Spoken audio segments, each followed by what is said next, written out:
What's going on, everybody? Welcome back to another episode of Steelers Rewind, I guess, because I'm not outside at a stadium today again. I am at my house, which is nice.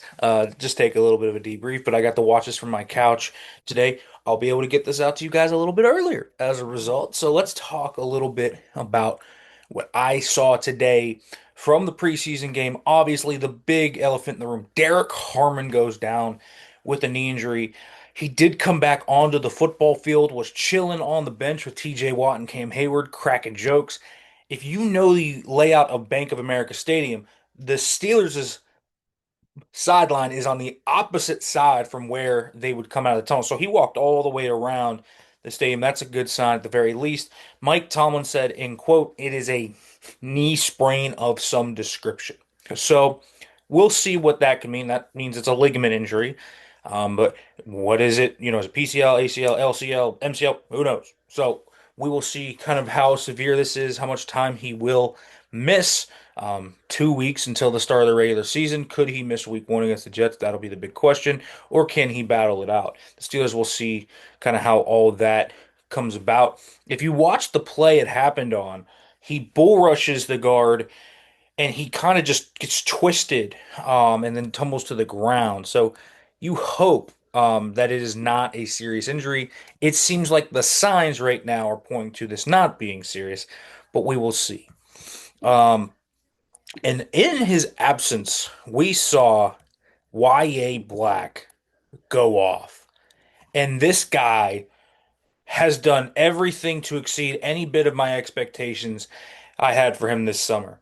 I actively cannot believe what Yahya Black has done for the Pittsburgh Steelers in the preseason. He was dominant against Jacksonville, had a little bit of a quieter game against Tampa Bay, was coming off that arm issue. Now that that's a little bit more healed a week later, he totally dominated this offensive line in Carolina.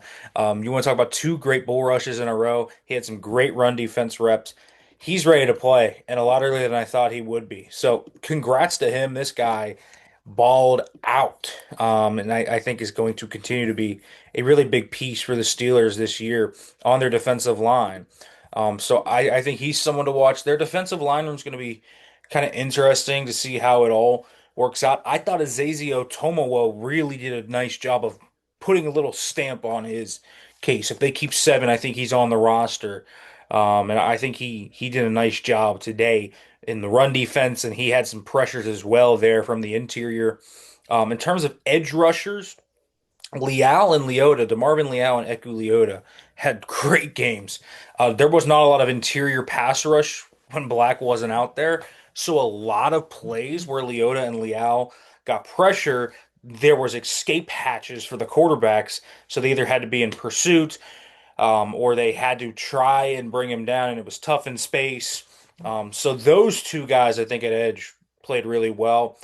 Inside backer, I thought Carson Bruner had a great game. Continues to be a standout teamer. On top of that, active in the run game and decent enough in the pass game. He's got functional mobility side to side. He's got some upside. Mark Robinson's been a great special teamer and run defender, but has never been a great coverage defender. I think Bruner has done enough to earn a roster spot. We'll see if he gets there, but that's kind of my feeling is that he has earned a roster spot. And I think the seventh round rookie has done a nice job becoming a core teamer and a really interesting piece that could maybe have some upside there. Let's talk about the wide receiver room. I thought two guys really stood out in that regard. I thought we saw a pretty impressive game from Scotty Miller again. 3 for 82. This guy had 9 targets in the entire preseason, caught every single one of them. I think that's awesome. He can fly. There's a lot of really positive things you have with Scotty Miller. He's a decent route runner. He can play on special teams. There's a lot of positives. I think he's made the team. I mean, Robert Woods was playing with the fourth quarter guys with Logan Woodside. I just think he's fallen down the depth chart. Brandon Johnson suffered a foot issue, which isn't great. He's just Keyshawn Williams has had a nice go of things. Good punt returner.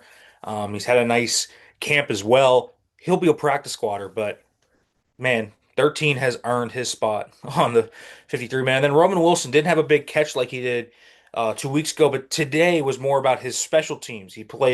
Kick, he played on kick coverage, kick returner. He played on punt return. He played on punt coverage. He played on four different special teams units, and then had a few really good blocks. He had one that really sprung Kaleb Johnson on one play. So did the dirty work. I thought it was another good day and a nice cherry on top for Roman Wilson. I thought in terms of the running backs. I thought that Jalen Warren obviously struggled. The fumble, tripping two times. Make sure you wear the right cleats. Tough day, I think, for Jalen Warren at the office.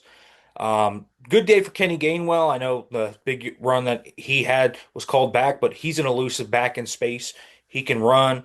I think finally we saw Kaleb Johnson behind the first team O line, and that was nice to see. He didn't even play in the second half. They didn't need to see him anymore, and I thought that was really good to see. He just looks more decisive. The the vision is there now. He seems to be kind of rounding into his own. So there's a lot of really good things that I think we have started to see from Kaleb Johnson. And he looks way more comfortable with that first team offensive line. When he gets a little wiggle room, you can block for him a little bit. He's a guy that I think can be dynamic in space. Lou Nichols and Trey Sermon, I think, have earned their spots at the practice squad or even another team's 53 man if they are that interested in them. But I think they have looked pretty good, especially Nichols, who is just a really fun player in space, and he runs behind his pads with physicality that is far bigger than his size. So I thought that was good to see. I thought the O line in general, I think the first team O line was solid. I think, Broderick Jones, Troy Fautanu, Mason McCormick, Zach Frazier, they've done well. Fautanu ends the preseason. Zero pressures allowed, zero sacks allowed. That's great to see. Broderick, still some ways to go, but it's coming together a little bit more, and that's good to see with him. Spencer Anderson, I think, has struggled this preseason. I am worried about this depth, guys. Calvin Anderson is hurt. McCollum had three penalties. Like, it is a struggle. Andres Pete has to make this team. He was good again today. He was great against the Bucks. He could play left. He could play left guard. He could play left tackle. He can even go over to the right side a little bit, even though it's a little unnatural for him. How does this guy not make the team? He's had violent hands. He's smart. He's a veteran. He's the type of guy you need on this roster. If they can convince Dalton Reisner to sign, they should do that. Interior offensive line depth and tackle depth is an issue on this team. Dylan Cook, who I thought could maybe have a decent preseason, has had an up and down one. He's been fine, but he hasn't been consistent. So we'll see how this goes, but I would be looking outside for offensive line help. Let's go kind of big view here instead of just breaking it down player by player. We'll get back to player by player because I have some things to say about the DBs and the quarterback room. Um, but what a sloppy day and just overall for this team. I mean, the penalty yardage was just obscene. The Steelers were called for far too many penalties. They really need to clean that up. False starts, holdings, blocking the backs. It came in all three phases. That unnecessary roughness penalty on Jalen Ramsey. Some of those holds I think probably weren't holds, but still a lot of sloppiness in that regard. Blown coverage for a touchdown right before the half. A lot of missed tackles. The tackling today was brutal, and it was kind of a weird outlier because they've been pretty good at tackling in camp. In the first two preseason games, they were great tackling in space. So where did this come from? I don't know. But brutal tackling performance from the first team down on defense. The offense looked really kind of out of sync at times, and they had a lot of bad penalties. Corliss Waitman had a 35-yard punt. I mean, there were some things that didn't work well. On special teams, though, Ben Sauls, good for him. Ben Sauls had a great game and may have just played himself onto another roster if a team does not feel like they have a kicker. He looked great. 50, 49, and 36 today for Ben Sauls. Impressive stuff from him. Let's talk about the safety room first and the corner room. So Ramsey looked great aside from the penalty. He's big. He can play safety. That's where he played in base. He played nickel, and then he can play outside. Didn't play outside today, but if there's the right matchup, he will follow and travel with the guy. So he just looks physical, a lot of slot blitzes, versatile player. The Steelers can utilize in a variety of different ways. I wish Joey Porter Jr. was a little bit better at tackling today. I thought that was kind of poor in a lot of ways. Not a lot there to write home about. for JPJ. Slay kind of was just there. Didn't really have to do much today. So not bad for Slay. Um, Chuck Clark. Juan Thornhill was a little banged up coming in this one, didn't play. Clark was the free safety at times when they put in two safeties with Deshaun Elliott. He cannot play the post. Um, he can play in the box, and he's very, very instinctual still, but he does not have the speed to be a post safety. I think that is something that became very clear. So that is something I would be looking for, a backup post safety. If the Steelers can find somebody there, I would be interested in that. So I don't think Clark can fit in there, but Clark's been solid as a box guy. When you keep him in kind of a limited range, which you do in the box, he can really flash, but not in the post. I would not put him there. Quarterback room, really brutal day for Mason Rudolph. Not just the pick. Yes, the pick was bad. You never saw Lathan Ransom underneath, and you've got to see that. But dropping his eyes a lot going out of the pocket, creating pressure for himself. His eyes were just all over the place. He wasn't calm. He looked erratic. He looked like he was never comfortable, and um, it wasn't like the pass pro was bad. The pass pro was fine, and he just kind of created a pressure for himself. And so it was tough to watch there. Woodside, not great again. Skylar Thompson continues to ball out. I mean, the Steelers have a decision to make here. Skylar Thompson, man, has played well. The throw to Miller was nails. What a ball. He led the Steelers offense that was stagnant right down the football field. They have a decision to make here. Obviously, they have zero clue what they have in Will Howard because of the hand issue. But we will see kind of what they do. My guess is they just kind of roll with Mason Rudolph and then just see where Will Howard is, what a team calls for Skylar Thompson. We'll see. But man, Skylar Thompson balling out this preseason, I think, has earned himself a roster spot either here or somewhere else.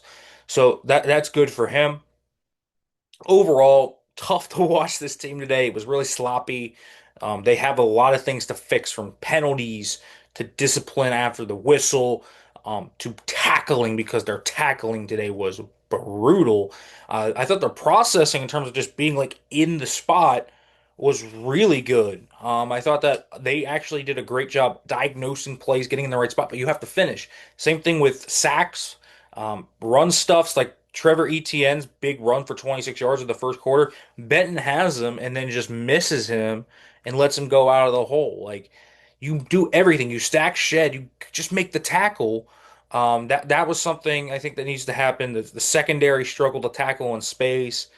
So we'll kind of see where those things go, but detail-oriented stuff needs to improve the little things. It was a pretty brutal performance in just the little things, and looking out there. But I do think the Steelers have done a nice job of rounding out this 53-man roster, and I think most of the decisions have become pretty clear. The punter battle, that inside linebacker five battle, and what do they do at corner is going to be the big question overall. All right, folks, make sure to like, comment, subscribe, turn on the notification bell for more, and I will be back tomorrow.